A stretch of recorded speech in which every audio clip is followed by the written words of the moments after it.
Слава Ісусу Христу, бо слава Богу!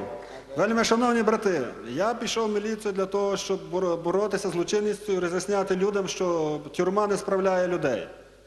Я працював 6 років і дивився і роз'ясняв людям, що ні кодіровки, ніякі проблеми не допоможуть. І я постарався вияснити, для чого вони це роблять. Чому така пустота слідувателів. І я старався вияснити ту причину, і кожен по-різному говорив, ну питання, ну чому ти колешся? То жінка пішла, то дитина захворіла, то грошей нема, а крадеш чого? А ворую, тому що деньги нужны. Я говорю, ты знаешь, раз своровал, 2 своровал, на 3-й раз все равно попадешься. Да, я знаю. Были такие, у меня даже проходили воры в законе, которые, злодії в законі. Я з ними спілкувався, розказував про Бога, а також вони казали, що я розумію, я знаю, але я не можу. Я не можу зупинитися. Я раніше був православним, але я зі своєї точки зору старався роз'яснити їм. Але бачу, не допомагало. Також наркомани. Бачу, що вже одна нога тут, друга вже на тому світі. Я кажу, кодірувався, лічився, всі гроші пішли. Навіть все не допомагало. Я кажу, знаєш що? Я в Києві вчився в юридичній академії. І тут є ці центри реабілітації. Прошу, їдьте туди, за вас помоляться. Я зустрічався з багатьма такими, і це вам допоможе. Дехто поїхав, а більшості ні. Ті, хто не поїхали, вже на тому світі. І коли я кажу, щоб звільнитися з міліції і поїхати сюди вчитися, треба півроку або по статті звільнять, або виженуть так. А так сталося, що я півроку провчився в себе в біблійному семінарі від П'ятидесятницької церкви. Як був слідчим, було легко вчитися. Півроку я нормально провчився, а потім почалися проблеми. То звільняють з роботи, то лишають, то звільняють, то лишають. Тут же ні, я декілька рапортів, заяв написав про звільнення. Тут начальство, то, що мене почало знімати, почало їх знімати. То мене лишають, тут воно вертається, опять мене звільняють. Перевели мене на дізнавача. Півроку я попрацював, в 2001 році, в вересні місяці, перевели мене на дізнавача, і я почав продовжувати вчитися в семінарі, але вже там було менше людей і більше чергувань. А чим більше чергуєш, тим менше відвідуєш науку. І мене вже почали так дивитися, що я вже почав пропускати заняття. Дали зрозуміти, що хто такого студента хвилює. Как ты пришел к Богу? А к Богу я пришел через родителей, через мать. Сначала мать пришла, покаялась, потом сестры, у меня 3 няшки-близняшки, сестрички. Они пошли, потом я пошел. И я хочу, чтобы остальные у меня покаялись и пришли к Богу. Но я, когда учился здесь, я ходил по разным церквам. От православной, католицкой, а потом начал по евангелистски ходить. Начал за городом искать. Потом с городом мне сказали, что там, де щит і меч, там є церква. Я пішов туди, там сестра, пастор, я не пам'ятаю, як вона називається. Потім я попав до Мадави. А від Мадави я вже просто, тут у вас був фестиваль християнської пісні, і я перший раз попав звітом сюди. І я побачив, тут якраз таку сценку ставили, що про 3 поросят і так далі. Тут брат проповідав, що він був рекетьором, що вбивав людей. Ну він, напевно, зараз десь поїхав, бо я його не бачу тут. Уїхав, мабуть. И я пошел, я уже в 2001 году, 1.07, вернее, уже вступил в завет с Богом, и уже год, как я в Господе. Ну, правда, в 50. Какой закон больше меняет людей? Христианский или сивийский? Христианский. Хотя и то, и другое нужно, да?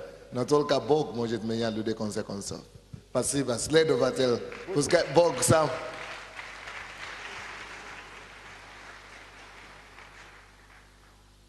Так, мне здесь подсказывал, что надо, чтобы собрали добровольные пожертвования, кто хочет, да, на то, чтобы мы могли продолжать спасать вот таких людей.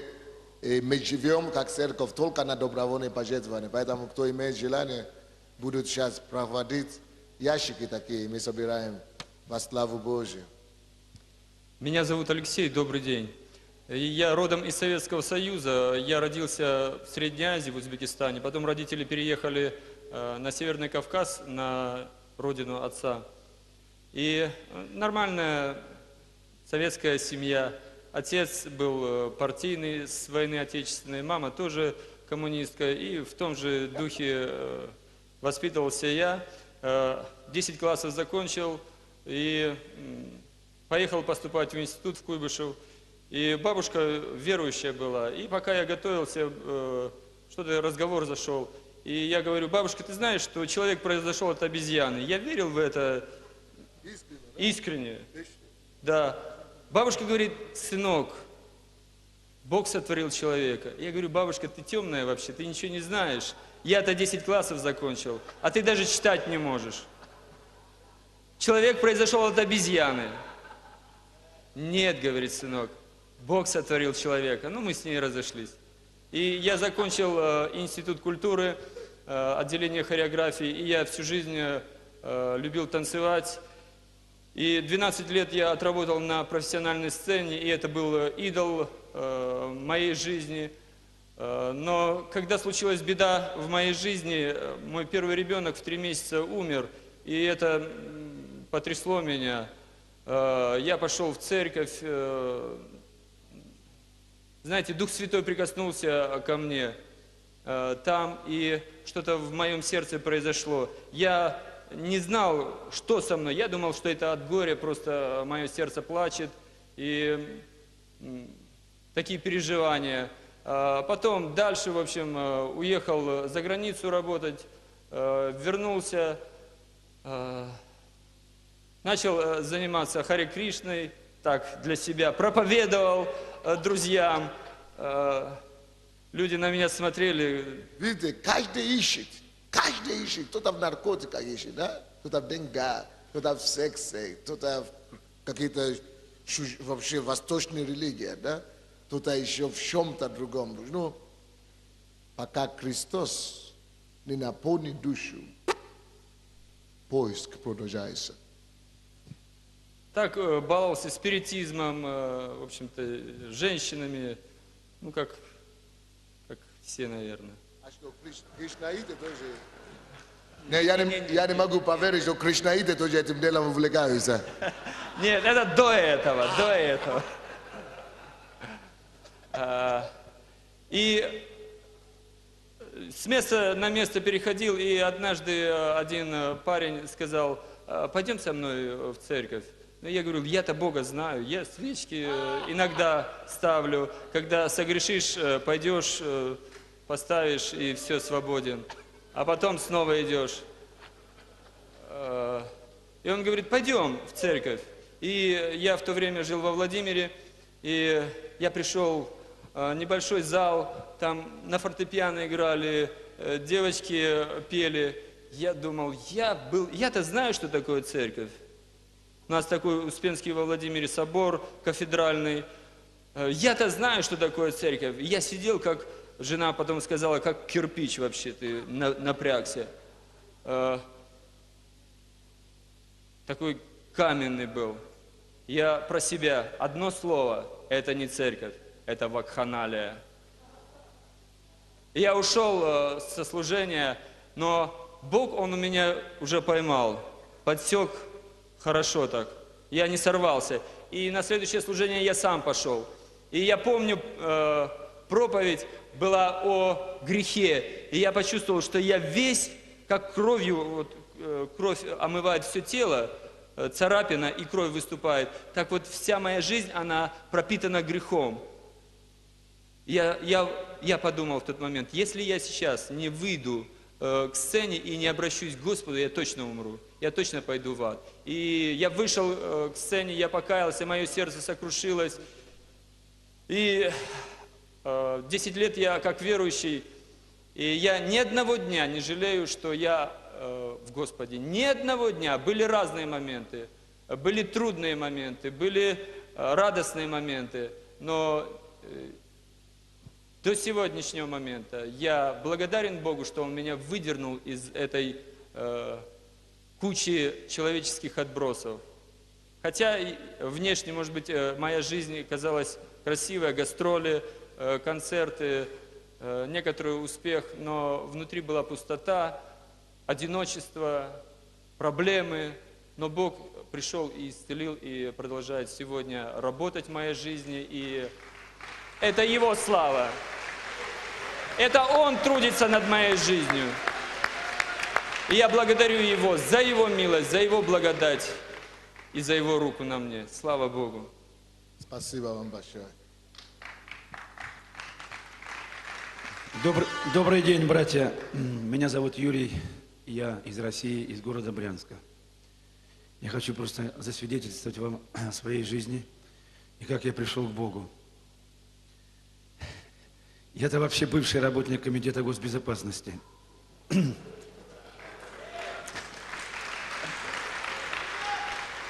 В органах проработал 17 лет. Значит, бывали случаи в моей работе в органах, что мне пришлось заниматься даже верующими людьми.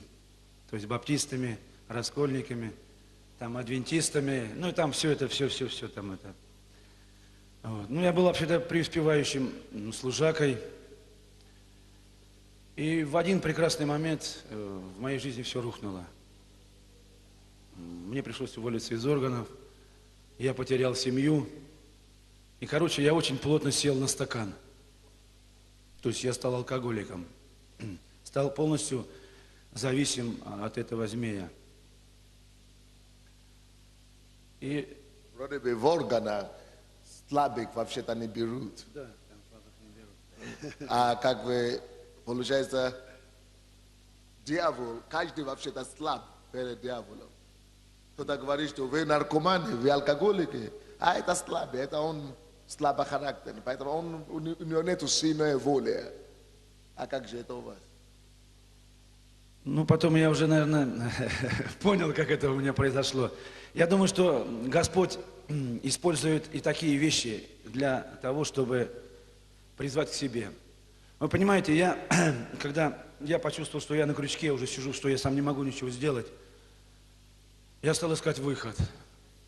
Я и кодировался, психологическая кодировка была, и как это называется, торпедирование было, то есть вшивали, укол делал в вену, это было неоднократно.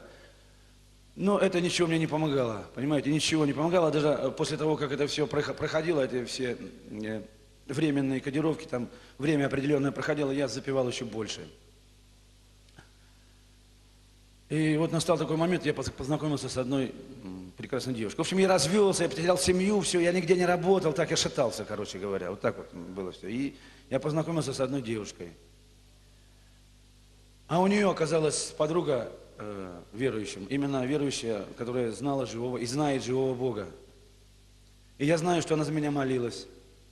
И она начала мне давать книги, давала книги, различные книги, но я их не читал, я их откладывал. То есть я был противник полностью, я не верил в это, совершенно не верил в это. Я думал, что есть что-то другое. Но я чувствовал, мне что-то не хватает. Я искал эту свободу, понимаете, я искал ее. Я хотел освободиться от этого алкоголя, я хотел просто... Он меня достал уже, он периодически меня доставал. Я уходил в запои, я пил по 15 дней, понимаете, нет? Потом этот отходняк, ну, если здесь есть алкоголик, я не знаю, тут объяснять нечего. И мне попадается одна книга, она мне дает. Она называется, Нильсона книга, она называется «Кровь Иисуса Христа. Красная нить». Подождите. Да, «Красная нить Библии». По всей Библии проходит. И, понимаете, там начало этой книги приводятся исторические факты, вообще, что такое завет. А я любил историю, понимаете? И вот именно через эту книгу, там исторические факты, я любил историю, я любил читать историю, я любил вообще изучать историю. И вот этот исторический факт мне все открыл, что такое завет, и как Бог именно использовал этот завет, который заключали люди здесь на земле между собой, как Он использовал этот завет, когда Он заключил этот завет с Авраамом. Мне все стало ясно. Понимаете, вот эта книга мне все открыла. Я пошел в церковь, покаялся, принял водное крещение. И уже я четвертый год я в Боге. Значит, после покаяния и после крещения я в течение 10 месяцев шел к этой свободе. Да, у меня была синусоида. А не пью я уже 3-й год. В феврале месяце будет ровно 3 года, 2 февраля. Да. Понимаете? Слава Господу, слава Господу. Слава Господу. Бог, я понял в один прекрасный момент, я был уже в Боге, да, я уже ходил в церковь, но я срывался, я падал, понимаете. И как-то я, помню, встаю с хорошего перепоя. А до этого вечером я шел домой в феврале месяце, это было 1 февраля. Я шел домой после очередного. И понимаете, такой был вечер, небо такое прекрасное, небольшой морозец, снег такой. И вдруг ни с того ни с сего я упал на колени вот так. Упал и стою в снегу и не могу встать. Я не понимаю, что со мной происходит, понимаете? Я стою, смотрю на небо и не могу встать с колен. Потом шел мимо прохожий, я попросил, он меня поднял. И я дошел до дома, утром просыпаюсь. И в мыслях у меня говорит голос: ну все, хватит. И после этого все. Я забыл, что такое спиртное. Слава Господу! Слава Господу, Отец, я благодарю Тебя. Спасибо Тебе, Отец. Спасибо вам большое. Вы знаете, спасибо за этот пример. Потому что есть некоторые люди, которые все еще не склонили вот колени перед живым Богом, как вы сделали. Дело в том, что в конце концов, вы знаете, лучше, чтобы самим добровольно просто прийти склонить колени перед живым Богом. Если ты это не сделаешь, жизнь заставит. А тогда уже нет наслаждения в этом, потому что это уже через горе, это уже не получает радость, это уже через горе, это уже через боли. И если ты даже через жизнь обстоятельства не склонишь, все равно Бог склонит. А это уже все. Не дай Бог, чтобы с тобой так, именно таким путем ты пришел к Богу. Поэтому я ищу дать шанс, потому что мы сейчас продолжим Слово Божье читать и так далее. Но я ищу дать шанс всем, кто был приглашен сюда сегодня. Может, вам это еще не понятно до конца, но вы знаете, в душе вы чувствуете, вы это что-то чего-то искали. Вы это искали живого Христа, живого Бога, вашего Творца. И если вы здесь первый раз, я просто хочу вам дать шанс, просто дать шанс. Вы можете продолжать гулять и ходить по мукам. Вы можете продолжать гулять и ходить по жизни. Пускай жизнь продолжает бить и бить. Как бич. Или же сегодня отблагодарить судьбе, что Бог так умилосердствовал над тобой, над вами, что Он дал вам возможность вот раз в жизни послушать и уразуметь, что такое вообще Бог. Все, кто первый раз у нас сегодня, поднимите, пожалуйста, ваши руки. Рады вас видеть, рады вас видеть, рады вас видеть, рады вас видеть. Рады вас видеть. Потому что надо им помочь. Надо им помочь. Однажды тоже я вот так тоже и стал. Все мы, которые здесь вот сейчас, однажды вот приходит вот один, этот однажды в жизни каждого. Поэтому я мужчина. И если вы мужчины на самом деле, в чем заключается мужчина? И это значит, это вдохновение, мужество какое-то. А некоторые из вас, вы знаете, что вам действительно надо это, и вы где-то смущение, какое-то какое-то сомнение, какое-то, потому что ты еще не мужчина, это ты только себя дуришь. В чем заключается мужского быть мужчиной? Это стать, когда требуется, когда зов приходит, когда вызов приходит. Ты можешь постоять за свое решение, тем более, когда Творец зовет. Поэтому я буду сейчас считать, доктор, потому что у меня нет времени. Опоздал все. Тот не успел, тот опоздал. Ну, все, это же твой выбор. Все, это твой выбор. Поэтому я сейчас прочту до 3. Все, кто поднимали руки, и те, кто не поднимали руки, но если вы хотите, чтобы Иисус вошел в ваши инстанты, и прибегите сюда ко мне. Раз. Ребята, станьте, да. Аплодисменты Иисусу, да. Бегом, вот сюда. Бегом. Ну, бегом. Это по-русски. Бегом, прибегите сюда все. Прибегите сюда все. Вы хотите примириться с Иисусом, покаяться в своих грехах, завязаться с грехом, склонить колени перед Творцом, чтобы Он потом не сломал, чтобы жизнь потом не сломала, чтобы жизнь потом не заставила склонить эти колени. Все, кто первый раз вот таким образом, идите сюда, чтобы не пропускать самое интересное. Кто еще там первый раз, ты не знаешь Иисуса, и ты это знаешь. Будь честным самим собой, а? Будь честным самим собой, а? Будь честным самим собой, а? Ну, будь честным самим собой, а? Будь искренним самим собой. Окей? Будь искренним самим же собой. Помилуй себя.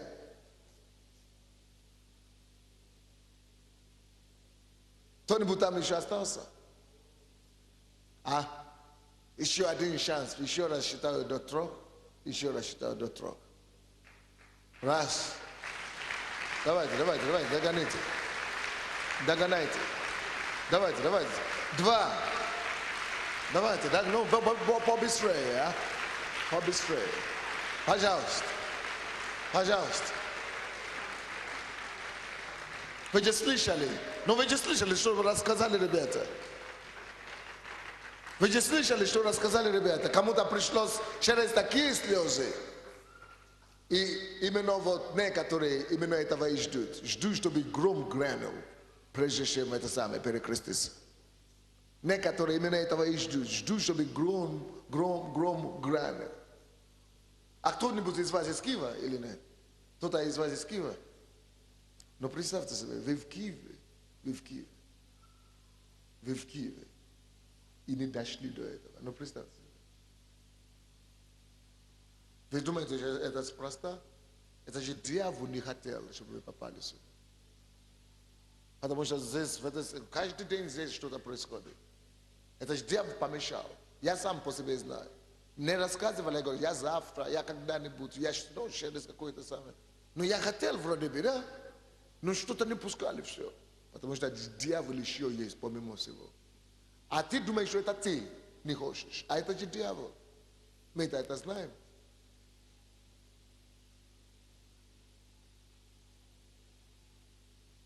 Церковь, поздравьте эти ребята, которые пришли.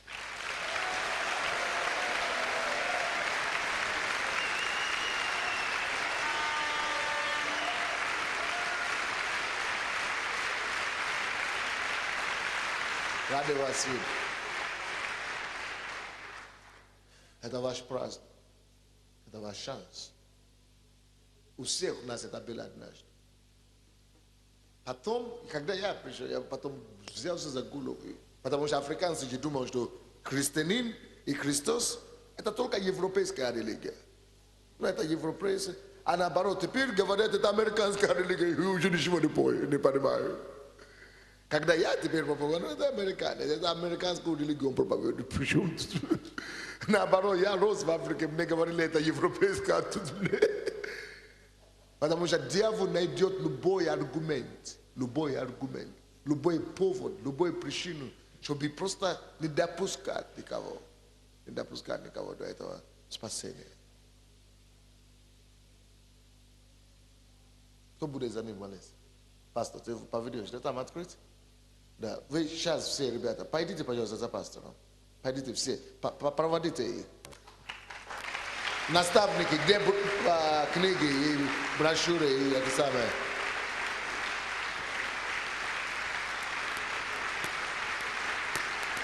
Поконтролируйте, чтобы у них были брошюры, а?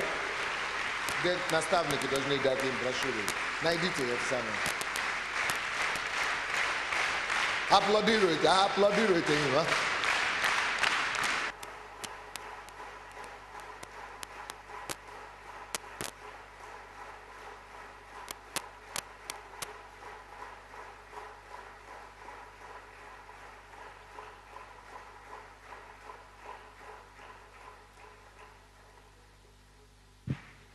Но уже столько времени.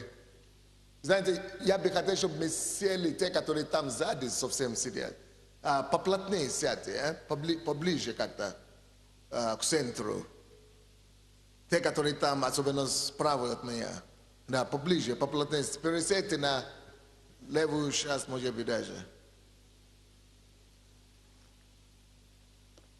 Прославление, спасибо вам большое, это было здорово.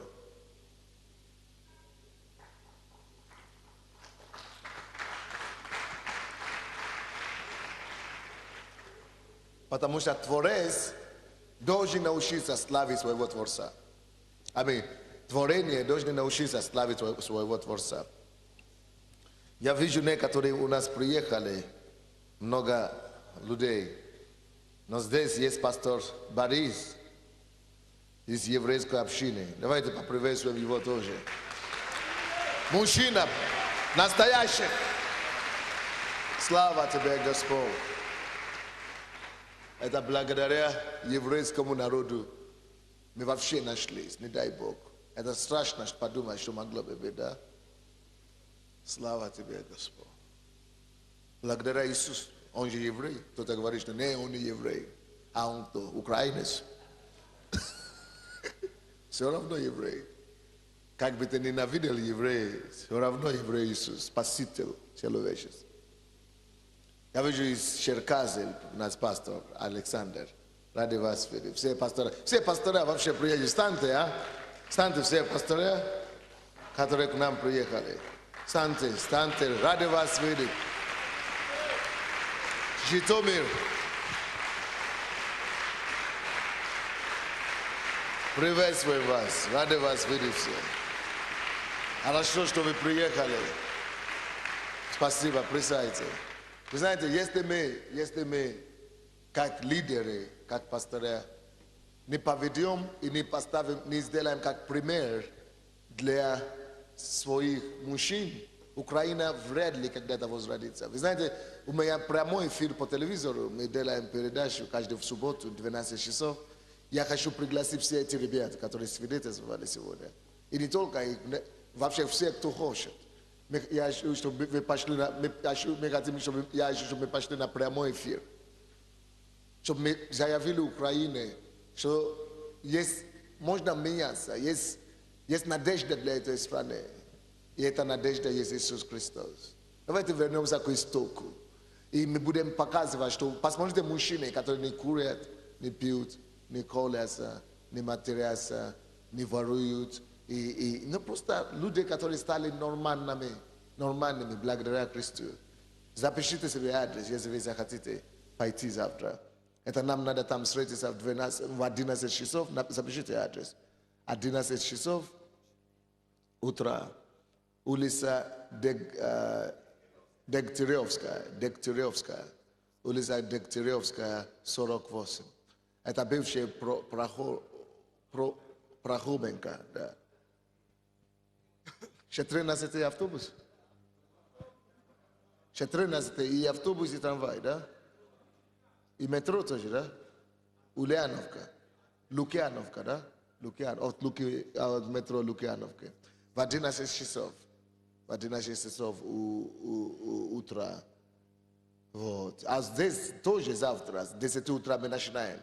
Но в это время, пока мы здесь прославляем Бога и слушаем Слово Божие, в это время некоторые из нас будем использовать телевидение, чтобы ту же самую конференцию донести до людей, чтобы люди поняли, что есть выход из наркомании, из безвыходности, из этой пустоты, вакуум, который все мучают, из безвыходности, просто что есть выход. Как лучше? Мне здесь стоять или сюда прийти вперед? Как лучше? Здесь, да, наверное? Может быть, откроем какой-то из форточки, чтобы был больше света, или нормально? Нормально, да? Слава Господу! Я хочу сейчас утром проповедовать на такой вот теме. Бог поколений. Бог поколений. А вечером я хочу проповедовать очень важным вечером. Я хочу именно эту проповедь вечером читать благодаря тем мужчинам, которые работают. тем нашим братьям, которые не могли сегодня прийти, не могли взять само отвод, не могли прийти, короче. Поэтому вечером, основная проповедь будет вечером. Там вечером я буду говорить о роли и предназначении мужчины вообще. Для чего я здесь? Что я должен делать? Вообще, я мужчина, хорошо, ладно. Что дальше? И мы будем по пунктам знать, кто я, зачем Бог меня послал. Ну, вообще, зачем Он меня создал мужчиной? Какую миссию я должен выполнить? Кто я вообще? О, Господи, я не хочу, чтобы Твой народ сегодня услышали слова человека. Я не хочу, чтобы этот человек, я, говорил сегодня. Как хотелось бы, чтобы Ты сам проговорил через меня, как Твой представник, как Твой представитель, как проповедник. Используй меня сегодня, Господи. Яви Твое Слово, яви себя в этом Слове. Открой наш разум, открой наши глаза, открой наше понимание, чтобы мы могли понять все, что Ты хочешь от нас. И чтобы все мы могли состояться как мужчинами, которыми будут гордиться, жены, матеря, сестры, дочеря и сыновья. Слава Тебе, Господи. Во имя Иисуса Христа. И весь народ Божий сказал. Аминь. Так, я говорю сегодня на теме Бог поколений или Бог поколения.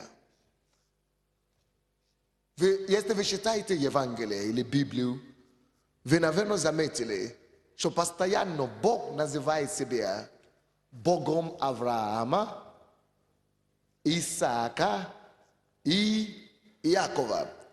Особенно если вы посмотрите Матфея, 22 глава, 32 стих. Матфея 22, 32. Здесь Бог, Иисус цитирует Бога и говорит, Богом было сказано, я Бог Авраама, и Бог Исаака, и Бог Иакова. Давайте мы все это скажем. Бог Авраама, Бог Исаака и Бог Иакова. Что этим Бог хочет нам сказать, друзья? Бог этим хотел нам сказать, что, слушай, друг, я не употребитель.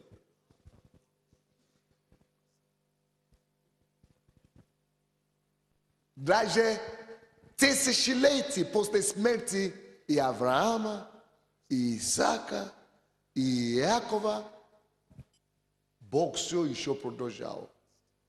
Говорит, я не Бог умерший, я не Бог мертвый, я Бог живый. Они для меня не живы. Я Бог Авраама, я Бог Исаака все еще. Их уже не было тысячелетиями. Тысячи, не столетиями, не десятилетиями. Тысячелетиями их уже похоронили давно. А все еще Бог говорит. Вы думали, что они были, они не бытие. А я вам говорю, они есть. И я их Бог. Я Бог Авраам. Я Бог Исаака. Я Бог Иакова. И заметьте себе цепочку. Цепочку. Авраам, и Исаак, и Иаков. Цепочка. Авраам, отец Исаака. Исаак, отец Иакова. Цепочка. Как эту цепочку мы называем? Поколение. Поколение. Поколение. По сути дела, Бог являлся изначально именно Аврааму. Но раз он тогда еще явился Аврааму и пообещал ему, что вот я буду твоим Богом, Вот ты последуй за мной, я буду твоим Богом.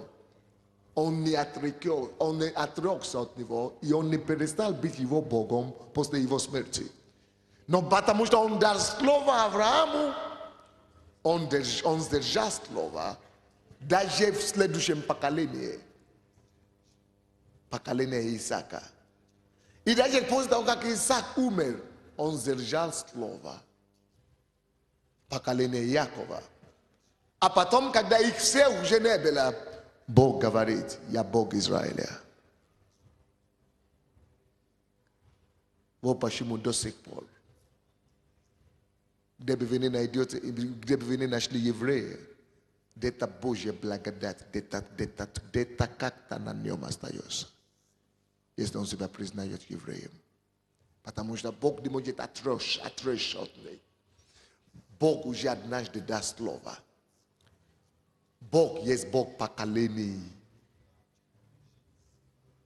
Что Бог хотел нас учить и научить в этом, друзья? Бог хотел нас научить вот что. Я не потребитель, с одной стороны. С другой стороны, я не работаю в единственном числе. Если я уже что-то начинаю, я довожу до конца. Если я уже полагаю если я произвожу кого-то и его называю своим ребенком,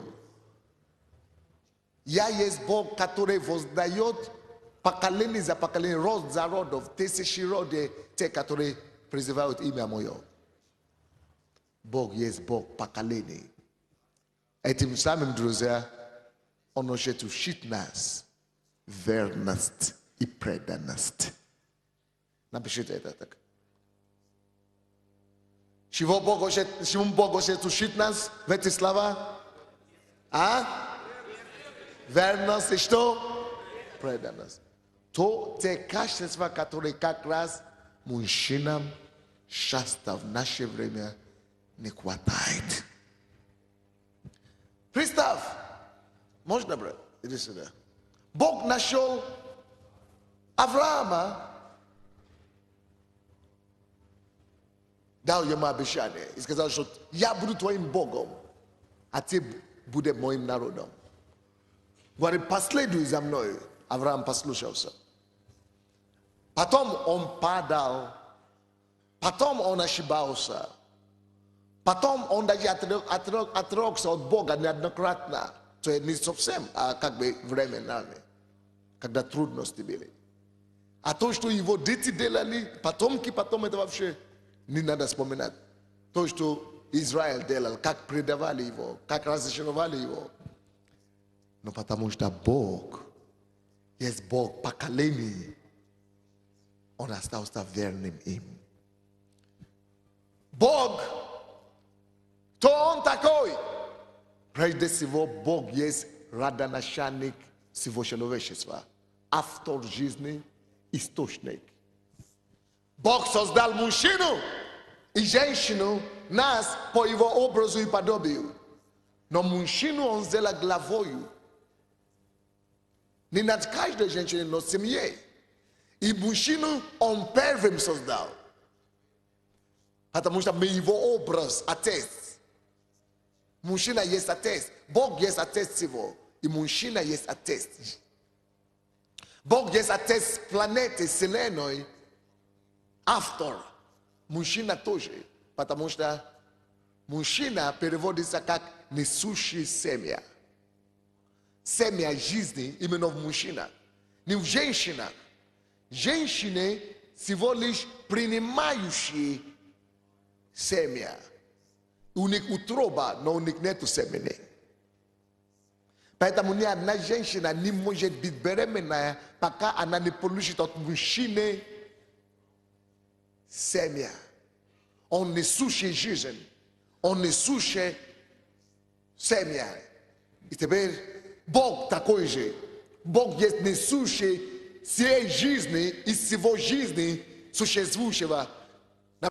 от него произошло все существующее и несуществующее. Видимо, и все то, что начало существовать только через него. То есть Бог есть источник всего, всего. Бог есть как бы, так, иди сюда. Допустим, ты будешь как Бог, да, пример. Он источник всего. Он Отец, Бог, источник всего.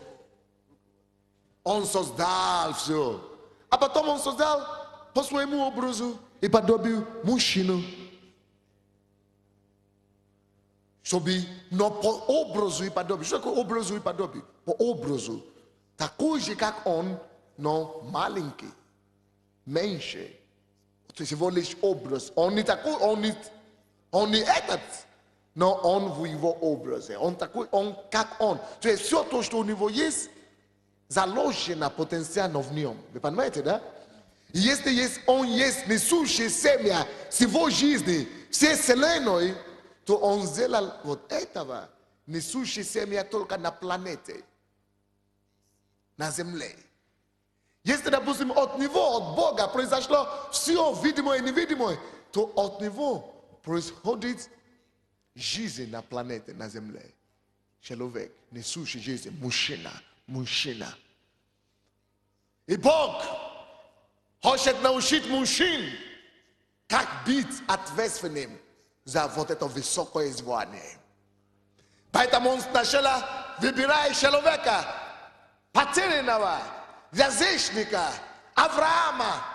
Он находит его, делает его как бы образом его сына, образа его человека. И Бог доказывает для него, что значит иметь отца. Доказывает. То есть Бог находит Авраама. Кто Авраам? Вот, ты будешь Авраам. Негры, ты похож на темный. Авраам тоже темный чуть-чуть. А вот Бог нашел Авраама. Не, ты нашел его. Ты будешь как Бог для него.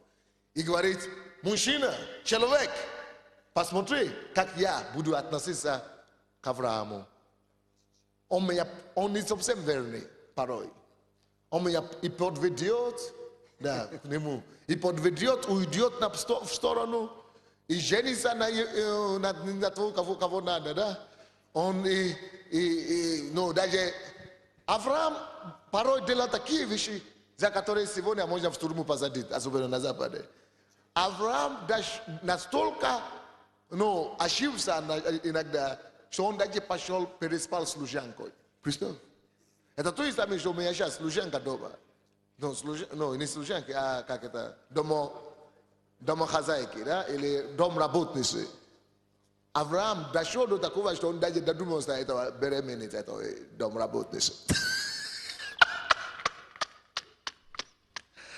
Ну, конечно, не без согласия жены, но это другое дело. Но принципе это не делается. Принципе это не делается. Ладно, что соседом.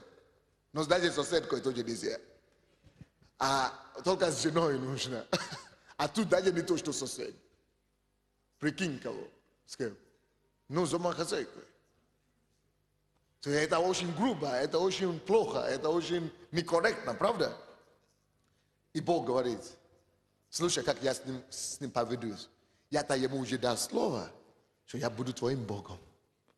Ты будешь моим народом. Я тебя сделаю, ну, потом прочтем.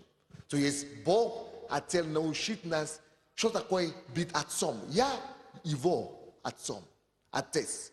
Я его покров. Я отец для него. И Бог хотел доказать нам, как он есть Бог поколения. Образ верности и чего? Преданности. И этим все время, когда качался, Бог находил его и возвращал, помогал, утвердил. Он менялся миллион раз, но Бог всегда оставался верным его покровом, его защитником, его помощником. Он наказывал его, когда надо было. Дисциплинировал его, когда надо было. Поправлять его, когда надо было. Да. но он не покинул всегда вел его. Слушайте сюда.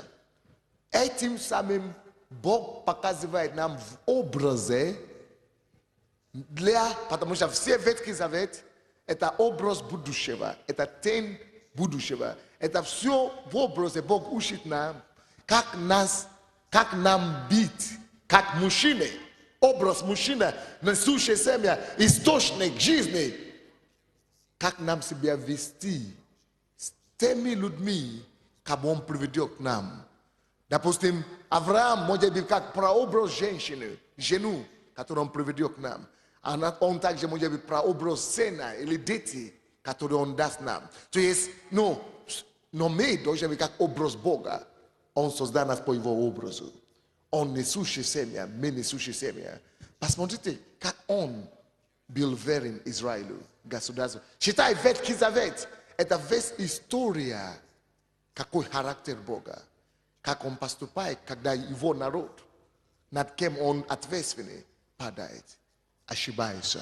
Как Он себя ведет с ними. И Бог этим самым может нам сказать, я ожидаю, чтобы ты, как мужчина, так был, таким был в отношении всего, что придет по твоей ответственности. Жена, дети, семья, завод, фабрика, бизнес, окружение, служение, церковь и так далее. Будь ответственным, так, чтобы ты стал, научись быть человеком слова, не только на сегодняшний день, не только пока тебе выгодно, не просто пока этот Авраам жив. Даже когда Авраам уже умер, похоронили его, он говорит, Авраама нет, но Исаак, я уже стал Богом Исаака. Когда Исаака нет, я уже стал Богом Якова. Благодаря кому? Благодаря Аврааму, кому он когда-то даст слово. Бог поколений. И Бог таким образом говорит нам. Слушай, будь мужчиной, который будет верен, несмотря только на поступки этого Авраама, которого ты избрал. Эту жену, которую ты нашел. Не смотри на то, она такая сякая, она не понимает, она, как мы говорим, мужчины говорим, она скептно, как мы говорим, капризная, она не только ей ты верен, или при ее жизни, до конца ее жизни. Не важно, она, ну, потом Стелла, после ребенка, она уже не такая. Один мужчина мне говорит, вот я развелся с женой. Я говорю, почему? Потому что когда мы пожили 5 лет, я обнаружил, что это не ту женщину, которую я полюбил. Я говорю, почему это не она? Я говорю, потому что она стала капризная, она стала такая, ну, я даже ее не узнаю, пастор говорит мне. Я говорю, ну, о чем это говорит? Он не понял, что такое Бог поколений.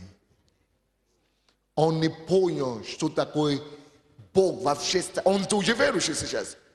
Он развелся еще, но он не понял, он даже читает Библию сейчас, он не понял, какой урок Бог хотел поднести в образе его отношения с Авраамом. Бог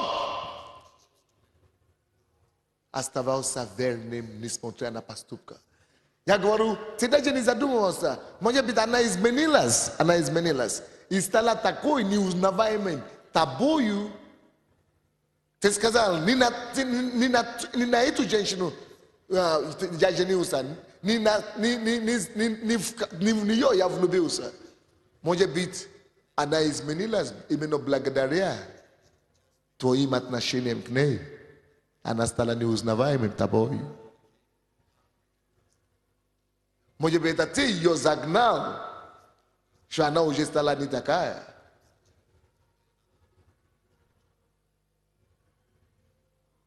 Другая дело, что если сама женщина очень уйти, а тут сам парень, сам мужчина ее. Значит, тебе не открыто.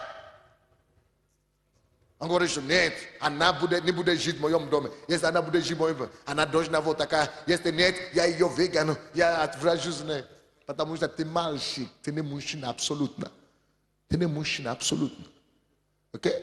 Ты никакой не мужчина абсолютно. Я вообще не понял, что такое отношение. Мы видим образ отношения, идеального отношения. Не всем отношения становятся идеальными, не благодаря тому, что оба идеальные, а благодаря тому, что кому-то из них, кто-то из них взрослый. А всякое отношение может стать идеальными, если в этом отношении найдется от кого-то, кто будет символ отца. Как Бог был символом отца для Авраама. И даже когда Авраам уже нет, Авраама уже нет, Исаака уже нет, Иакова уже нет, Бог говорил: израильтяне, евреи, я помню, я когда-то дал слово вашему отцу, прадеди. Благодаря моему слову к нему, я отец, я символ верности и преданности через поколения.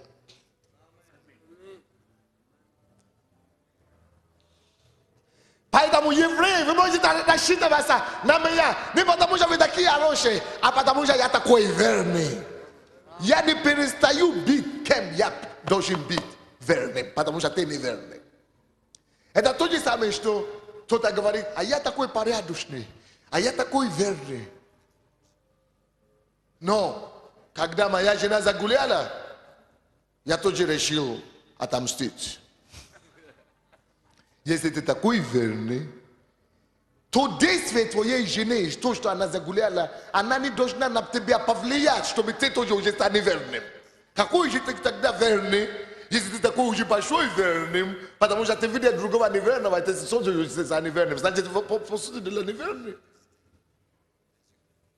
Кто-нибудь понимает меня или нет? Это как я. Я покаялся официально в 86 году. Но на самом деле до того я когда-то уже покаялся. Я был в каком-то христианском лагере. Я был школьником. Я не знаю, 16 или 16 или 17 лет. И я там вышел и покаялся. И я действительно хотел служить Богу. Но когда я уже заканчивал школу, через год я держался год. Но не было церкви. Я уехал в свое село, нету церкви там. И нету ни одного верующего нормально. Поэтому я никогда, просто в лагере в другом городе был, вернулся, я держался год. Потому что до того я гулял с девушками и так далее. А тут я должен сдать экзамены. Ну, мы заканчиваем последние экзамены, выпускной. Сдаем экзамены много. И мы решили со всеми друзьями моими жить вместе в одном доме. Один из них отец миллионер. У него такой огромный дворец, чтобы в городе нам не мешали, мы выехали в этом доме. В этом доме может быть 50 гектаров земли. Все построено, что хочешь там. И мы жили там и так далее. Но там, в этом доме, потому что большой, 50 гектаров земли, там много служанок есть. Ну, девушек, которые там работают, домоработные, и слуг тоже там живут. Ну, мужчины, женщины и так далее. А есть дети дома. А мы как друзья детей. Поэтому нас уважали эти все люди, готовили для нас, ухаживали за нами. А я хочу вам рассказать по открытому мужскую историю, хорошо? Я уже в это время верующий, дисциплинированный, читаю Библию. Они надо мной постоянно смеялись. И сколько я там не был, они брали эти девушек по одному. Ребята, нас было там где-то 5, и они брали девушки по очереди. Всю ночь, каждую ночь кого-то девушку брали и переспали с ними. А я там, в соседней комнате. И они специально меня будили, чтобы слышать. Короче, надо мной так издевались. А ты знаешь, как реакция, плод тоже реагирует, да? Особенно, когда ты очевидец. И тебя приглашают. Чего ты дурак или что? Девушки лежат, а ты там святой нашелся, богомолец. Я помню, на второй неделе нервы не выдержали. Короче, человек сорвался, а потом плакал. Но с этого времени я уже, что я имею в виду? Я говорил, но Господь, прости, потому что я сорвался, потому что ребята вот такие были. Понимаете, что? А Бог не был таким.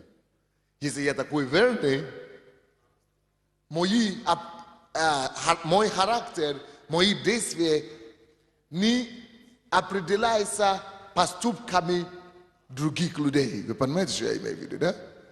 Это то же самое, как Бог. Он отец. Потому что многие люди сегодня, даже в нашей церкви, пришли к Богу, перестали материться и так далее. А потом говорят, ну понимаешь, это она такая сделала, она такую сделала. Она на меня подняла руку, допустим, или она неверующая жена, она на меня закричала.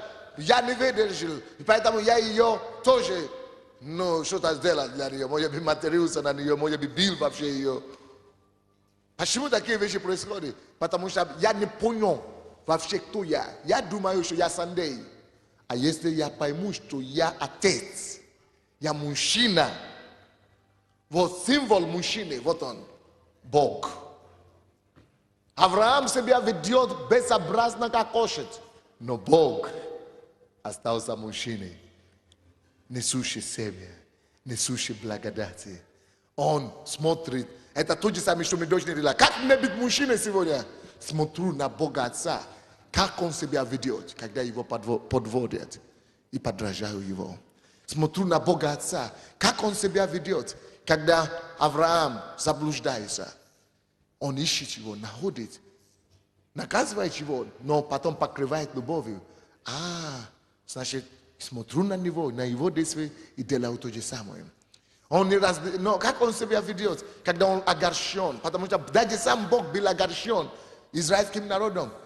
Он не скрывает, он высказывает спокойным образом через какое-то время свое возрождение или огорченности.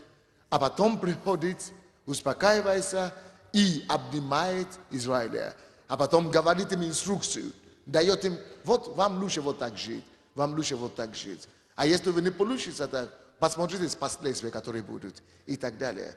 Я смотрю на Бога Отца, через все Ветхий Завет, и посмотрю Бога Отца. Мы же говорим, Он Отец, Отче наш, сущий на небеса. А как же мне научиться быть отцом? Как мне научиться быть мужчиной?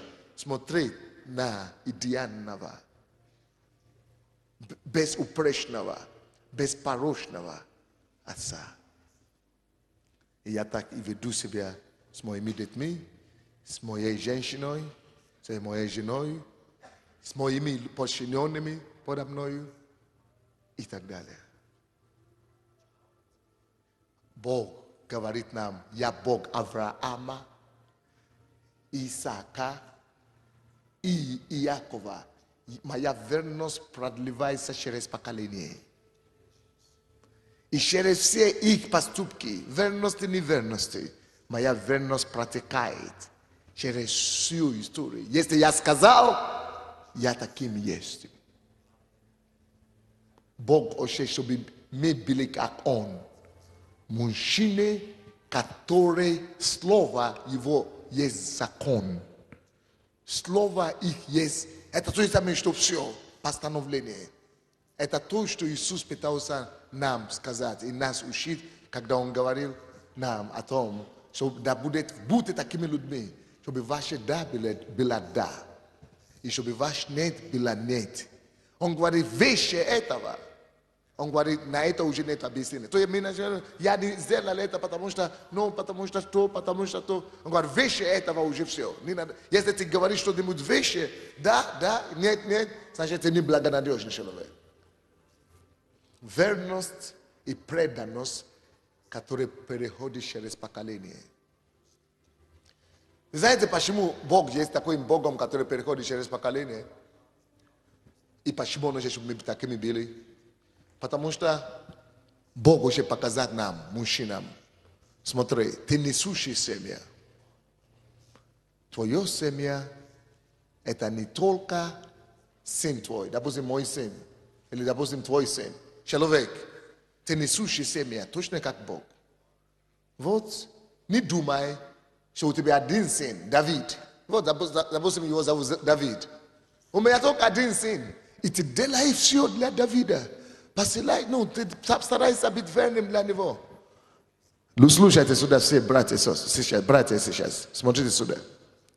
Бог показывает, что, слушай, все, что я делал для Авраама, я делал с учетом не только сегодняшней 100-летнюю жизнь или 200-летнюю жизнь Авраама. Все мои поступки в отношении к Авраама я делал с учетом поколения его.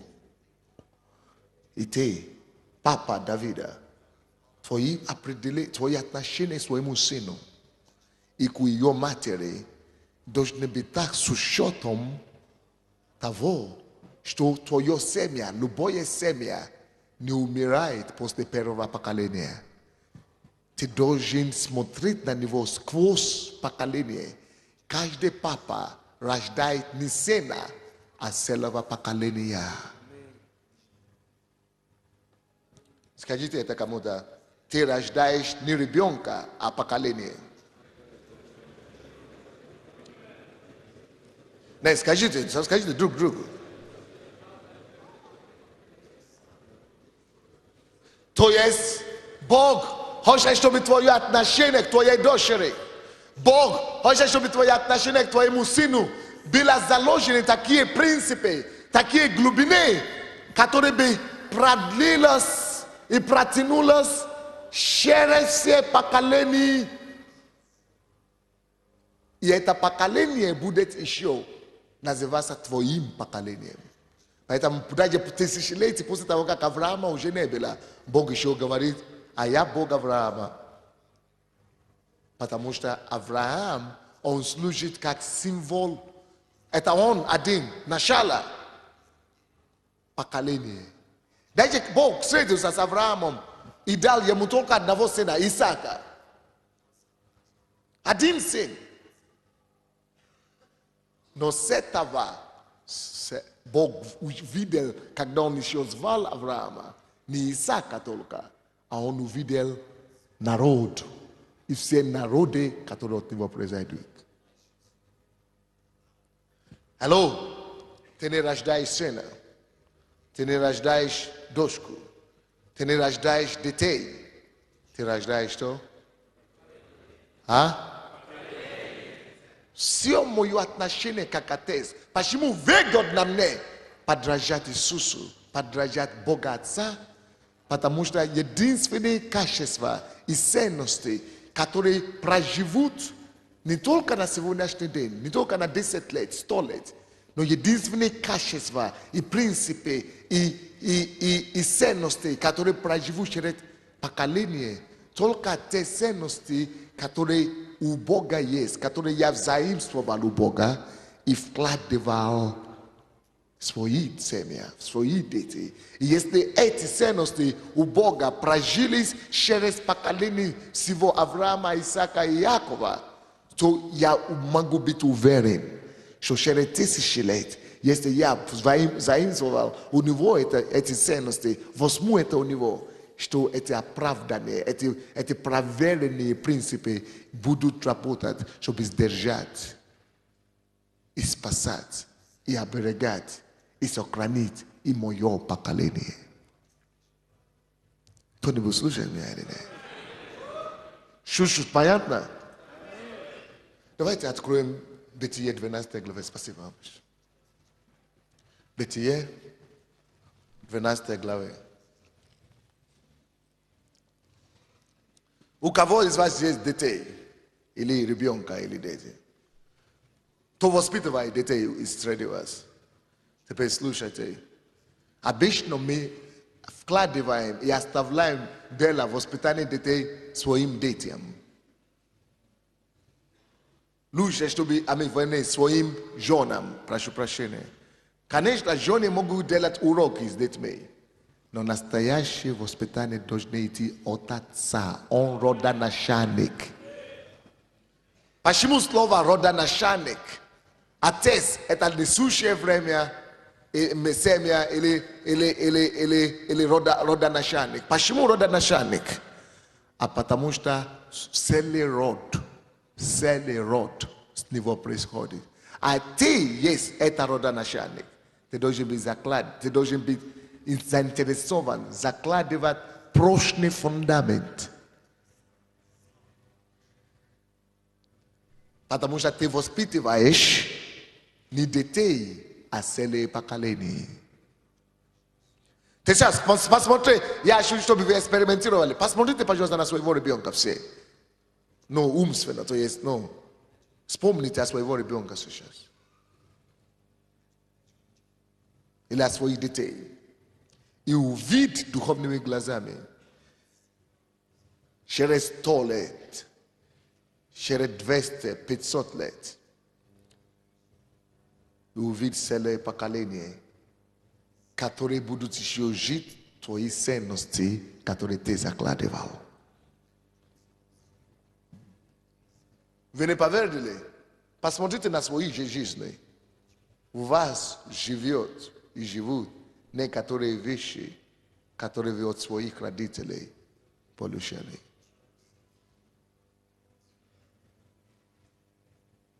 Двенадцатая глава Бытия.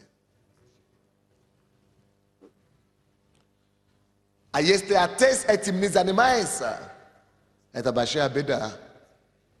Потому что ты это оставляешь матери, которые только есть получатель семени, а не родоначальник семени. Единственная надежда для таких семей, где нету отца, а только женщины воспитывают детей, это воспитывать детей, смотря на стандарты жизни Христа и Бога, и вкладывая эти принципы, а те они женщины, но вкладывая все эти принципы в эти дети, но тогда нужно быть очень верующей женщиной, чтобы именно не как женщина воспитывать детей, а воспитывать детей как муж Божий или как жена Божья.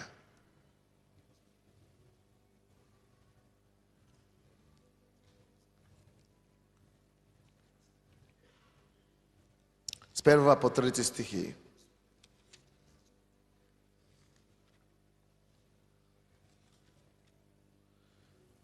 Бог поколений. Мыслите так. Все, что я делаю со своим ребенком сегодня, я делаю миллионам людей. Тысячам. Бог поколений. Я ношу дар или благо через все поколение. И когда меня будут хоронить, либо мое тело будут переворачиваться там в гробу, либо мое тело будет радоваться присутствию Божьему. Что ты вкладываешь? Принципы Божьи или человеческие в твои сегодняшние детей.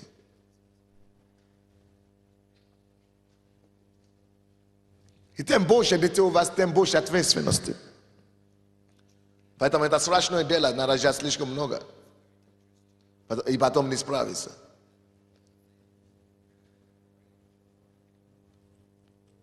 Не только кормить, что у тебя есть источник, а покуда более серьезное, чем кормление, это поколение формировать в них. 12 глава. И сказал Господь Аврааму: пойди из земли твоей, от родства твоего, и из дома отца твоего, землю, которую я укажу тебе. Слава Богу, что Бог нам дает всем новое начало, друзья. Он нас выводит из той земли нашей, из земли отцов наших, предков наших. А вы посмотрите на меня, допустим. Какая могло быть передана мне наследство, родословие от моих языческих предков? Только без Божия и разрушения, да? Но когда Бог спас меня и вас, Он дает нам новое родословие. Это прообраз призвания Авраама. Он призвал его перейти вообще в новое летоисчисление, перейти вообще в новое родословие. И его отец теперь будет выступать сам Бог. Уйти из дома. Это как мы с вами. Если мы сейчас начнем учиться у него, у его ног, его характером, его принципам, мы перешли на его территорию. Это то, что мы делали даже еще вчера, до Христа. Это не считается. Я имел родословие другое. Мне придется учиться заново жить. И потом, чтобы у меня могло идти новое летоисчисление, новое родословие, которое построено по Богу. Вам понятно или нет, то, что мы говорим сегодня? Алло? Ты не воспитываешь детей. Ты воспитываешь поколение.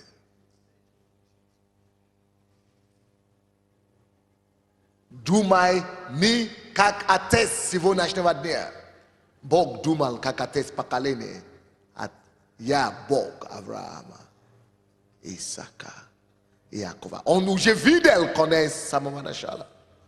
Посмотрите здесь, где мы читаем Бытие 12, 2 стих. И я произведу от тебя великий народ, и благословлю тебя, и возвеличу имя твое, и будешь ты в благословении. Я благословляющий тебя, и злословящий тебя прокляну, и благословляются в тебе все племена земли. Бог говорит, я произведу из тебя великий народ, и все племена земли будут благословлены. Скажите мне, пожалуйста, все, сколько детей Бог дал Аврааму? Причем тут великий народ, когда одного Исаака. А в другом переводе написано, я тебе и произведу из тебя множество народа. Множество. Какое? Я, честно вам скажу, когда я был в Верже, я читал Библию тоже, мы изучали его в школе. Я всегда думал, ну почему Бог такой, может сам даже Бог врет? Но Бог сказал, что у него будет целый народ, а тут он ему дает одного ребенка. Я думал, почему Авраам на него не разозлился-то? Потому что он же, наверное, ожидал, что у него будет вот, наверное, 12 детей, да, или сколько-то там. А тут на тебе один. Еще сколько ему пришлось ждать этого одного. А потому что Бог совсем по-другому видит то, что мы видим по-иншему. Мы видим по одному, а он видит совсем по-другому. Слушай, Бог, конечно, в курсе был, что он ему даст только одного ребенка. Но Авраам, как и мы с вами, думает, что у него одного ребенка, видит одного ребенка. Но на самом деле это Бог-то видит Израиля через тысячелетие. С одного Исаака произошло великий на самом деле народ, то, что Бог и обещал. Но проблема наших, друзья, в том, что мы часто недолго видными. Или как мы говорим? У нас часто не бывает долговидности. У нас не хватает способности видеть далеко. Мы порой застыкиваемся на сегодняшний день. Мы порой забываем вообще-то, что жизнь это такая штука, что оно, как вам сказать, оно вечное вообще по своему свойству. Жизнь. Когда мы с вами умираем, мы-то не умираем. Это тело умирает. Мы переходим в другое тело на небе. Посмотрите, если вы были в Израиле, если вас повели Масада, есть такой у них память архитектуры такой, то есть дом такой. И вам рассказывал истории, через какие войны израильский народ, еврейский народ прошел, через какие уничтожения. Ну сколько, вы думали, только Гитлер проклялся их уничтожить? Не только Гитлер. Почти как, все императоры и все такие великопроходцы, или как мы, великие, полководцы, все хотели уничтожить израильский народ. Все. Но через все это, потому что Бог однажды проклялся. Бог, который есть Бог поколений, Он не делает ничто только для своей минуты. Он не делает ничто и ничего только для настоящего времени, только для сегодняшнего наслаждения. Но часто с нами так это и бывает. Мы хотим жить только, чтобы сексом удовлетвориться сегодня и все. Ну, извини, ну, неразумные, но мы как сами не... Обидно. Потому что, по сути дела, несущая семья, Бог и человек, мужчина, так не должен мыслить. Несущая семья должен понять, что всякое семя имеет свойства вечности. Всякая жизнь имеет свойства вечности. Даже если у тебя нету детей вечных, детей, которые будут поколение передаваться, все равно эта жизнь одна твоя, все равно вечная, потому что ты будешь все равно вечно жить. Поэтому Бог никак не может мыслить по своей минутной менталитету. И Бог запрещает нам думать о том, только чтобы просто получить сиюминутное удовлетворение. Когда у людей нет дановидности этой, они думают, что женщины это только для сиюминутного удовлетворения. И вообще отношения с женщинами это всего лишь, чтобы удовлетворить сиюминутные чувства и ощущения и похоти. Но Бог все это создал ради поколения. И Бог видел не только сиюминутный ребенок Исаака. Бог уже видел народ великий, который, как он сказал, произойдет. Поэтому всякое твое семейное отношение увидь себя сквозь истории. Увидь свою семью сквозь истории, сквозь поколение. И веди себя так супругой, семьей, как человек, который закладывает фундамент на целые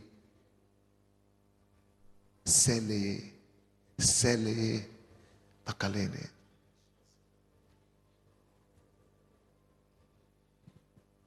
Это величайшая ответственность. Это страшная ответственность, подумай.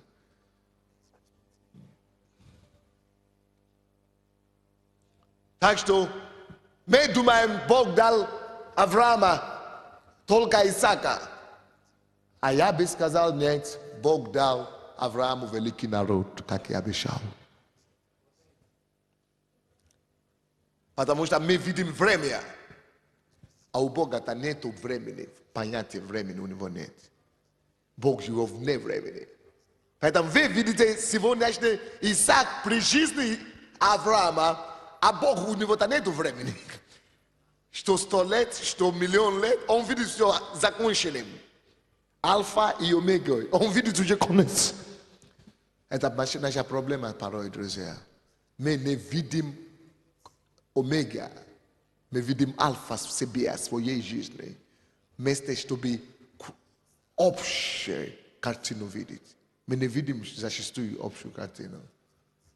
И поэтому мы действуем только по своей минутной необходимости и нужде. Давайте посмотрим другое местописание. Евангелие, Бытие 2:7. Написано там, что Бог образовал только одного человека. Создал из земли только одного человека. Кого? Адама. Но Бог же сказал, Он вообще создает человек, мужчины и женщины. Бог же говорит вообще, что будут народы на земле. Множество. Почему тогда только одного Он создал? А потому что Бог хочет донести до нас, чтобы мы научились понять и видеть единственным множественным. Он хочет понять и научить нас видеть не только сегодняшним, а вообще послезавтрашним, вообще конец самого начала. Он создал только, он образовал только одного Адама своими руками, а потом уже с Адама произошло Ева, женщина. И теперь, сколько у нас людей на земле сегодня? 6,3 миллиардов земли, человек. 6 миллиардов человек на земле. А сколько Бог создал? Одного. Может быть, у тебя только один ребенок. А ты думаешь, у меня один ребенок. Ну, глупость. У Бога нету времени. Убери время. Временный трансфер. И вкладывай в 6 миллиардов.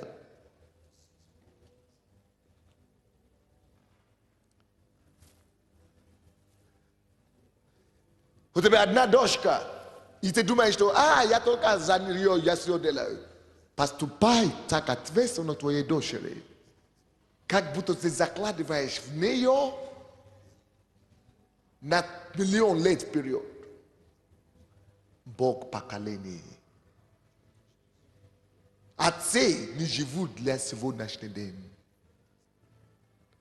Отцы не мыслят только на масштабе сегодня.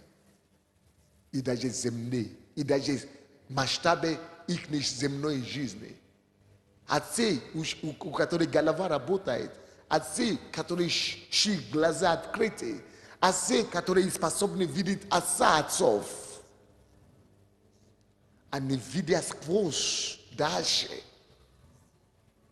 Тысячелетия.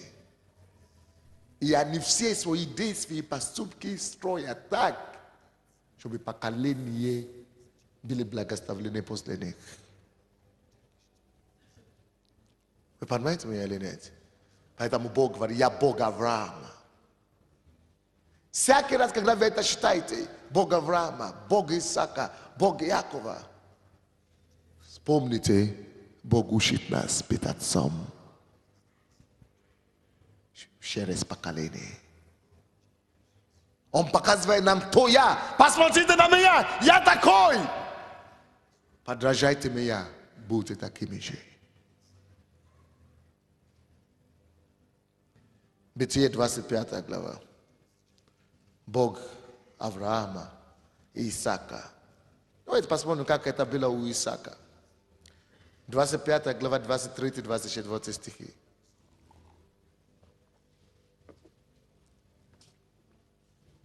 Господь сказал ей, 2 племени в чреве твоем, и 2 различных народа произойдут из утробы твоей. Один народ сделается сильнее другого, а большой будет служить меньшему. Жалко, нету беременной женщины здесь сегодня. Кто из нас, из мужчин, похож на беременную? У кого там же это самое есть, ну, шушут это самое, пузы, ну, это самое. Во, нашелся одного. Вы видите, как бежит, Не, надо нормально еще, покажи. Шушут есть. Но мама... Начальной стадии. Но ничего. Да, висит хорошо, да. Вот начальной стадии здесь. Допустим, женщина беременная, так, и она приходит к Богу и спрашивает, ну, Господи, чего у меня там бурлит что-то там, бросает ноги, а Бог говорит ему, слушай, считайте это стих, 24, считай, слух. Господь сказал, слушай, ну какой-то вообще непонятно, вообще, что он, ну что он несет. Бог говорит, 2 племени в тробе твоего, 2 народа различные в утробе твоей. That's the bread, извините, какой-то нонсенс. Как это народа, 2 целых народа. А потому что вот так Бог и видит. Смотри, как Бог видит тебя сегодня. Ты думаешь, он тебя видит на сегодняшний день? Ну, с глупость. он тебя видит целостностно, комплексно. Почему я это говорю сегодня? Я хочу, чтобы на Украине поднимался народ, который будет оставлять за собою не только свидетельство о том, что он служил Господу в его в своем поколении. Я хочу, чтобы в этом стране, в этой церкви, по всей церкви Украины поднялся народ, который скажет: мы поменяли целое поколение, мы поменяли целую историю Украины. Благодаря тому, что мы жили, наше поколение жили, мы создали новый фундамент, новая история, новое родословие, новое поколение. И начиная с нас, все поколения, которые произойдут и пойдут следом за нами, она будет благословенное поколение, поколение, ищущее Господа, поколение, служившему Богу, поколение святости, поколение праведности. Второе поколение после нас, третье поколение после нас, четвертое, десятое, пятидесятое, шестидесятое, 100 поколение после меня ищут праведности, ищут веру в Бога, служат Богу. И все это только благодаря тому, что один такой жил, кто понял, что такое отцовство.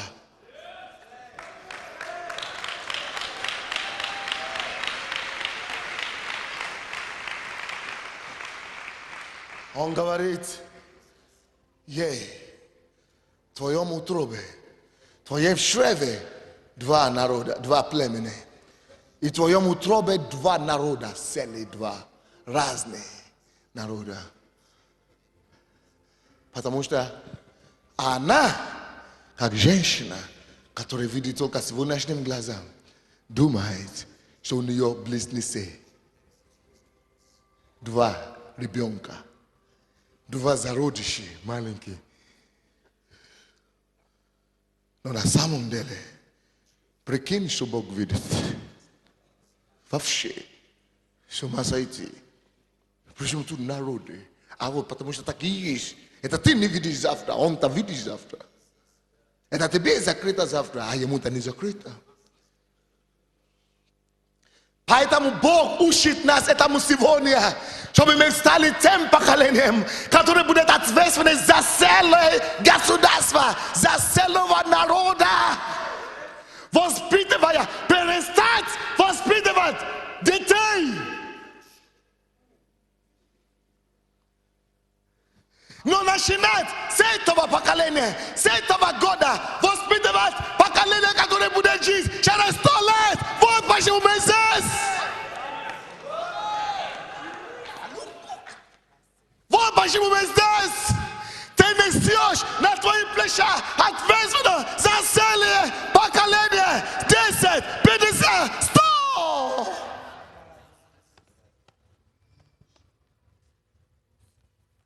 О, подними твои руки, скажи: Господи, помоги нам. Помоги мне.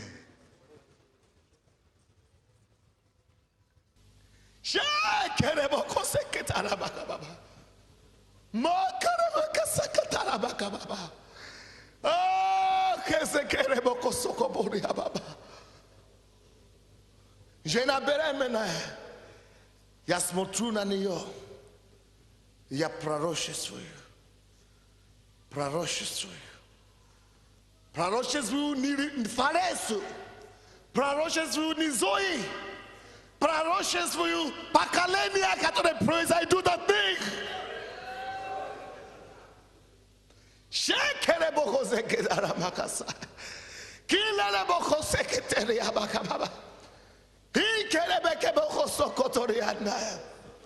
Мы ожидаем ребенка. Я вижу не зародыш. Я молюсь за того поколения. Когда меня уже не будет, после 100 лет после меня, 200 лет после меня, 300 лет после меня, 500 лет после меня, что Бог скажет? Бог скажет ли, что я Бог Авраама еще? Я все еще Бог Исаака, я все еще Бог Иакова и Бог Израиля. Давайте изменим это менталитет наш. Давайте начнем брать ответственность за поколение.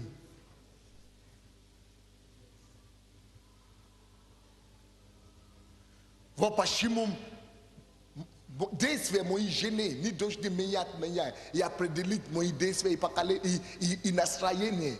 Я больше широко вижу, чем то, что она видит. Я больше глубже понимаю, чем то, что она говорит. Пускай кричит, когда хочет прийти на меня. Пускай наезжает, пускай скандалит, пускай делает, что хочет. Но я знаю, почему я такой спокойный. Я знаю, почему я долготерпеливый. Я знаю, почему я успокаиваю ее. Я знаю, почему я такой добрый. Я знаю, я закладываю основание и фундамент для своего поколения.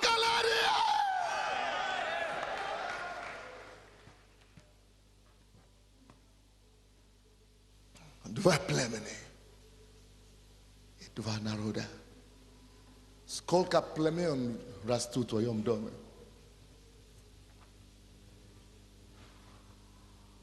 За сколько народов ты несешь ответственность?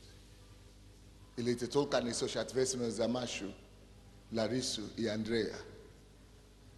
Вот почему даже при еще твоей земной жизни уже беда приходит в твой дом. Боже, помоги нам.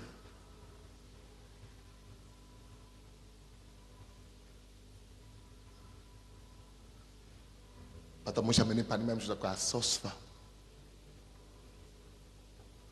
Именно вот это вот Бог Отец хоче демонстрировать нам, учить нас через его отношения с его приемным сыном. Отметьте себе, что Авраам был его приемный сын всего лишь.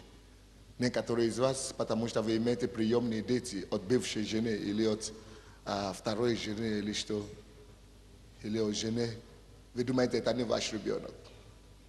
Ребенок не решает только сперматозия, а то, что вложил в него. Почему американцы все говорят, что они христиане, они верующие, а мы говорим, мы потомки коммунистов и атеистов? Не потому что наши предки были атеистами, а потому что вложили в нас, начали нами руководить. Возьми ответственность за твои приемные тоже детей. И вложи в них то, что надо, и сделать с них детьми.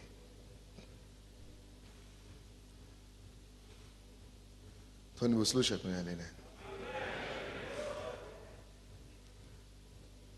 Откройте Бытие 32 глава. Спасибо, дорогой. 32 глава. 27 и 28 стихи. Сказал, как имя твое? Он сказал, Яков. Ну посмотри. Он опять же видит себя как единственное число. Скажите, Бог поколений. А посмотри, что Бог сказал. И сказал, отныне имя твое будет не Яков, забудь о единственном числе, забудь об эгоистической жизни, а Израиль.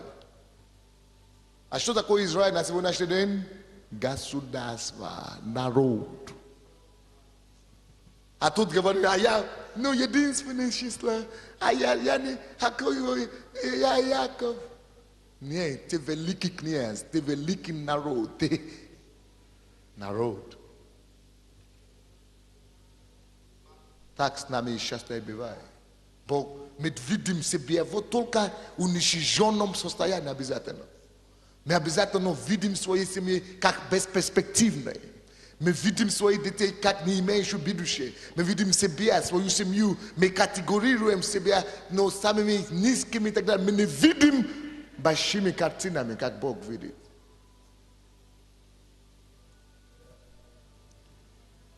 Алло, давайте будем закладывать новые основания. Давайте выбросим те основания, которые дошли до нас от тех. Давайте начнем другое поколение. Давайте начнем закладывать и начнем платить цены за этого поколения грядущего, уже сейчас. Написано, что Иисус, когда Он шел на крест, Он шел туда, потому что Он увидел радость, которая предстоит Его. Поэтому Он претерпел Его страдания. Евреям 12:2. Он претерпел сейчас, потому что Он мог видеть конец Его. Видите ли вы конца? Что ваша семья, это не только то, что у тебя сейчас есть две комнатные квартиры и жена, которая тебя не понимает и так далее. Не ради жены вообще-то. Бог это создал, семью. Это ты думаешь, да? Бог видит намного дальше картины, больше картины. Посмотрите на меня, допустим. Я вам расскажу историю маленькую.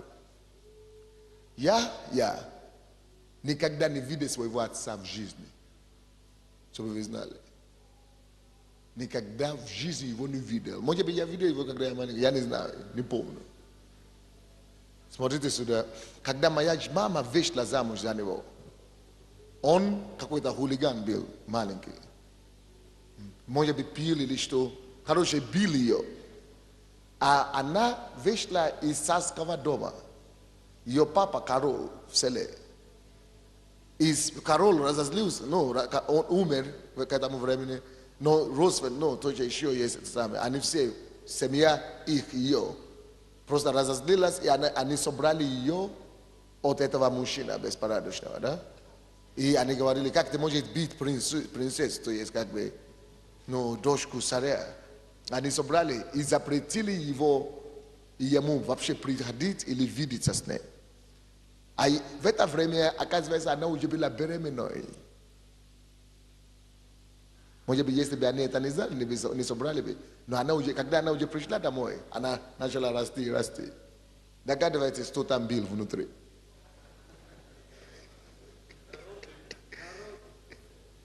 Это был я внутри. И народы, которые последствия. Но в то время, когда это как трагедия какая-то, да? Не состоялась семья, не сложилась. Вообще в Африке это редкость. А я вот в такой семье родился. Но вы можете думать, у меня в семье не получается, да? Вот жена такая, или муж такой, или дети такие. Вообще что ничего не понятно. Вот трагичнее, чем как это было у меня, вряд ли может быть. То есть она беременная, может быть 3 месяца, может быть 4, не знаю, или 2. И она ни мужа не видела больше, ни муж не видела, ни ребенка, ничего не знает, что будет. И она родила меня в ее доме, в ее семье. До сих пор моя фамилия Адилажа, которую я использую, это по матери, потому что я не знаю, какую вообще его фамилию. Я даже не знаю, как его зовут до сих пор.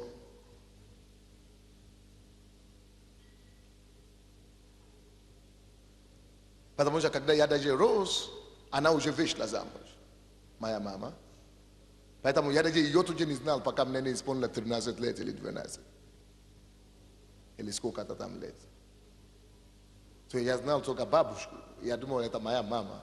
А маму, я думал, это теща, которая приезжает в гости.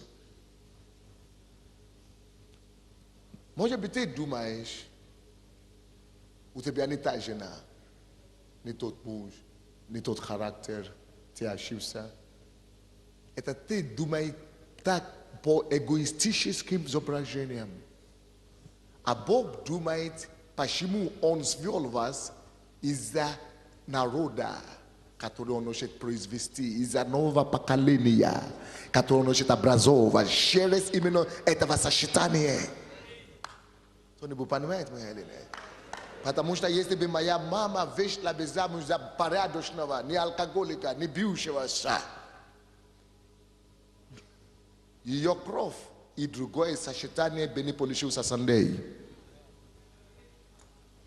И то новое родословие и поколение и народ Багазагете Мория, которого Господь хочет произвести на землю и переселить с Африки и исполнить миссию где-то на Украине не бы не сложился бы. И это человек, который сейчас стоит перед вами, вы бы его не видели. Потому что только другая, только эта гена этого алкоголика может произвести вот этого произведения. И этого поколения и народа.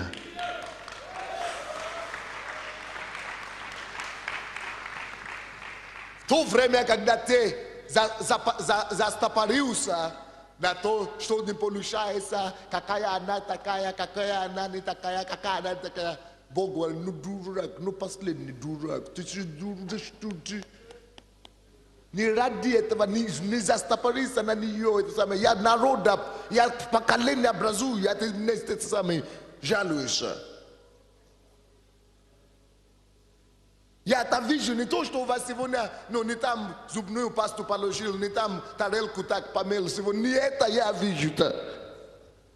А я вижу народ, где-то в Азии, где-то в Средней Азии, где-то в Америке, где-то в Африке, которые это поколение должно перенестись и принести спасение, и искупление, и стать апостолом, и избавителем, и утвердить новая традиция, новое царство, законы Царства Божие, и принести избавление миллиона. Вот народ, ради которого я вас вел. И тебе надо, пора начинать уважать мои мысли. Пора тебе начинать благодарить меня. Пора тебе начинать даже, ну, благодарить и умоляться передо мной. И благодарить Бога за твою жену. Потому что через другую ничего бы не получилось. А ты гумай, потому что ее нога не такая. Это не может быть, это не твоя, может быть, какую-то более лучшую найдешь. Найди и губи твое будущее. Alright? Найди и губи твое поколение. Найди и губи это самое.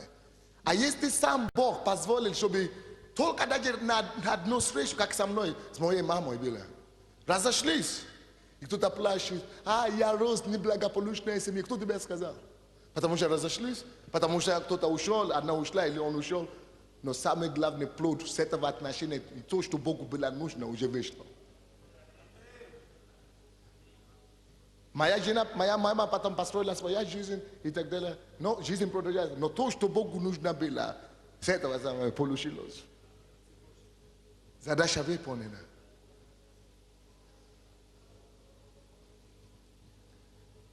Начни видеть Божьими глазами. Бог видит не сегодня, а конец. Бог видит не только Альфу, но и Омегу.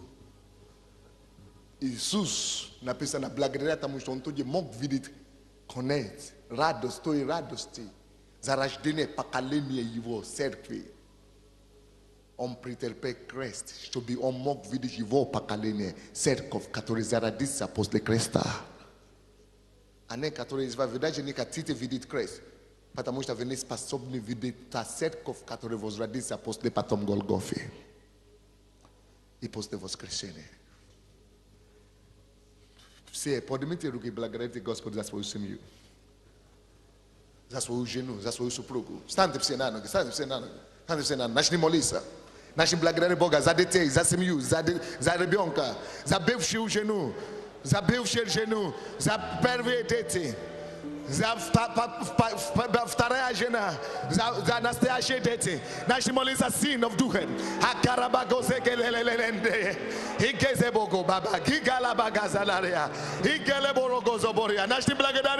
Начни благодарить за твоих детей, за твое зародище, за твою супругу, за твою бывшую жену, за твою настоящую жену. Молись, дорогой, молись.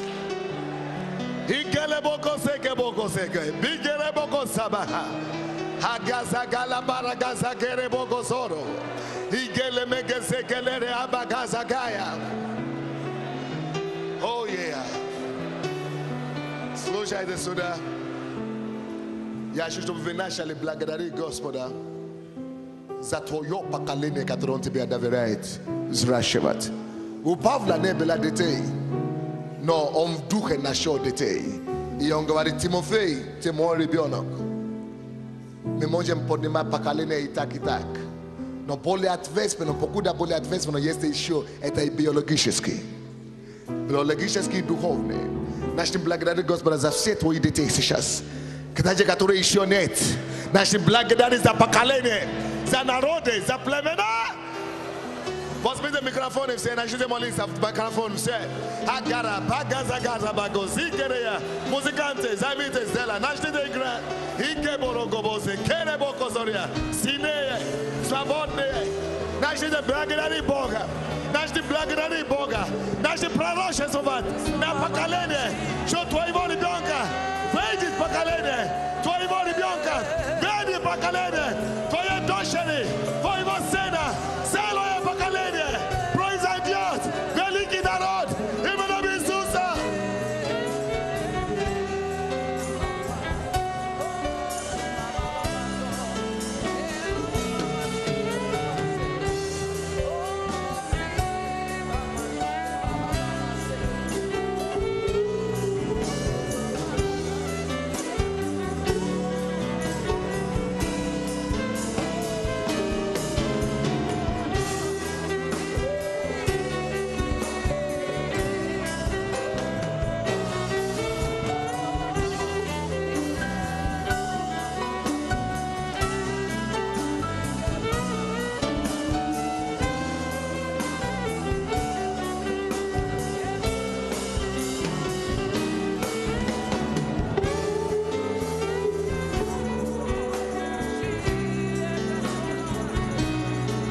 Аллилуйя.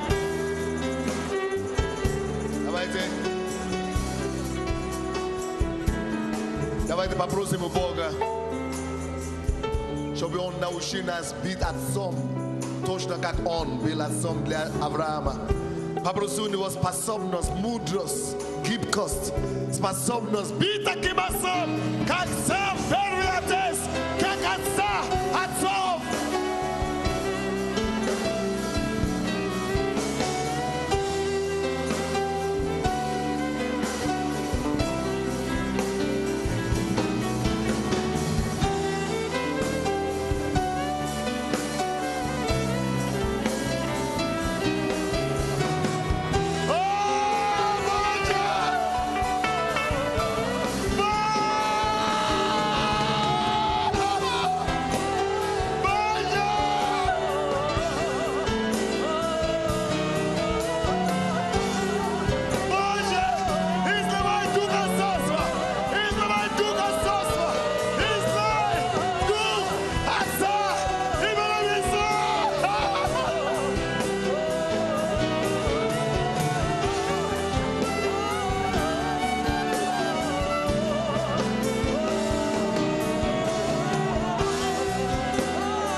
Давайте помолимся. Положи одну руку на себе, вторую к Богу. Господь, спасибо за это слово, которое Ты дал нам сегодня. Мы благодарны Тебе. Мы признательны Тебе, Боже. Я прошу, мы склоняем свои колени перед Тобой сегодня. И я умоляю Тебя, Господи, подними поколение проповедников, поколение верующих, новое поколение, которое Pudes, Kate, Bogom Bakaleni, Katone Asami Pakaleni, Hatsami, Podimi, Novi Azov, Novi Azov, Novi Azov, Novi Azov, na Ukraine, Podimi Azov, Potuemu Sersu, Azov, Katone Budu Pasti, Iyamnasa Asami, Lia, Sele Pakaleni, Boibo. Izle Blagadata Tunanas. Dai nome dos pasobno yeta pamazani. Pabo ginam. Sostayasa. Kakatsami. Sele. Pakalene. Libote sam. Yes, Bog Pakalene. Slava тебе Господь. О, слава тебе, Боже! Воздай Богу великую славу. Подними свои крики славы. Благодари Его. Благодари. Боже! Спасибо тебе за эту привилегию. Спасибо тебе за этот шанс. Спасибо тебе. Спасибо тебе. Спасибо тебе за доверие. Спасибо. Спасибо. О, спасибо тебе, Боже. Во имя Иисуса.